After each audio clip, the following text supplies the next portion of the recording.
এই চাদরটা করেছিলাম গত শীতে, আর এই চাদরটা আমি করার পরে নিজের থেকেই ক্রাশ খেয়ে গেছি। আসলে অসম্ভব সুন্দর হয়েছে, আর ক্যামেরার বাইরে তো আরও সুন্দর হয়েছে। ক্যামেরায় হয়তো বা অতটা সুন্দর লাগতেছে না, কিন্তু এই চাদরটা আমি করেছিলাম একটা সামান্য উলের চাদর, যেটা অল্প দামে বাজারে পাওয়া যায়। আর সেখানে আমি এখানে হ্যান্ড পেন্ট করেছিলাম, এবং সাথে সাইড দিয়ে আমি চিকচিকি কালার ব্যবহার করেছি, যেটা এই নীল কালারের ওপর হালকা করে আকাশি কালার ব্যবহার করাতে অনেক সুন্দর একটা ফুটে উঠেছে।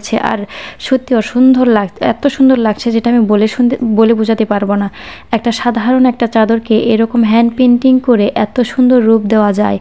আর এটা যদি আমি নিজের জন্য না করতাম, আমি এটা জানতামই না। আমি এই প্রথম কিন্তু এই চাদরই করেছিলাম, আর এটা গত শীতে করেছি। আর এই ভিডিওটা সম্পূর্ণ আঁকার ভিডিওটাও আপলোড করেছিলাম, তবে এটা আমার পেজে না, আমার যে আগের পেজ ছিল সেখানে আপলোড করেছিলাম। কিন্তু সমস্যা হচ্ছে যে ওই পেজে আমি মিউজিক অ্যাড করেছিলাম ওই ভিডিওর সাথে, যার কারণে ওটা আমাকে ডিলিট করতে হয়। তাই এই আঁকার ভিডিওটা আপনাদের মাঝে তুলে ধরতে পারিনি, বা ওই ফুটেজটা আমার কাছে নেই।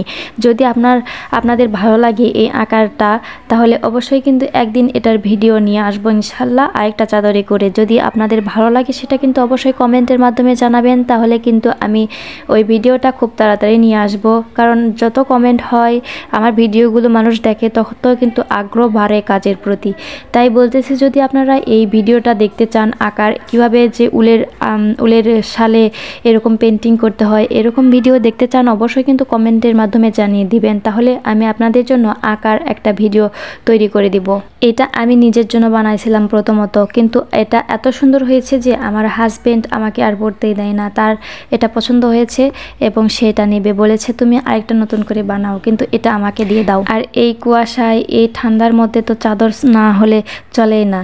আর এই চাদর যদি এত সুন্দর হয়, তাহলে পরতেও যেমন আরাম লাগবে, দেখতেও অনেকটা ভালো লাগবে। আপনারা যদি এরকম ছোটোখাটো শালে যদি কিনে এরকম সুন্দর ডিজাইন করতে পারেন, তাহলে তো দামি চাদরগুলো হার মানাবে। তাই যদি আমার এই আর্টগুলো শিখতে চান, এই পেন্টিংগুলো শিখতে চান, কিভাবে আমি হ্যান্ড পেন্টিং করলাম এই উলের শালে, যদি দেখতে চান, সেটা কিন্তু অবশ্যই কমেন্টের মাধ্যমে জানিয়ে দিবেন। তাহলে আপনাদের জন্য আমি নতুন করে ভিডিও বানাবো এই আঁকার। আর অনেকেই বলেন যে হ্যান্ড পেন্টিং করলে অনেক শক্ত হয়ে যায়, রঙগুলো হার্ড হয়ে যায়। যারা পারেন না, তারাও কিন্তু অবশ্যই কমেন্ট করবেন এই কাজে আপনাদের কোথায় কোথায় অসুবিধা হচ্ছে। আমি অবশ্যই কিন্তু সেই কমেন্টগুলো দেখে আপনাদের প্রশ্নের উত্তর দেওয়ার চেষ্টা করব। কারণ এই হ্যান্ড পেন্টিং কাজ এখন কিন্তু জনপ্রিয় হয়ে উঠেছে, প্রায় সবাই করতে চায়। তো যাই হোক, যদি আপনারা করতে চান, না যদি পারেন, কোনো প্রবলেম হয়, রং যেন ছড়িয়ে যায়, তারপরে কাপড় হার্ড হয়ে যায়, এরকম যার যার সমস্যা আছে, অবশ্যই কিন্তু কমেন্ট করে জানাবেন, আমি অবশ্যই রিপ্লাই দিব। আর আমার সম্পূর্ণ ভিডিও দেখার জন্য সবাইকে অসংখ্য ধন্যবাদ।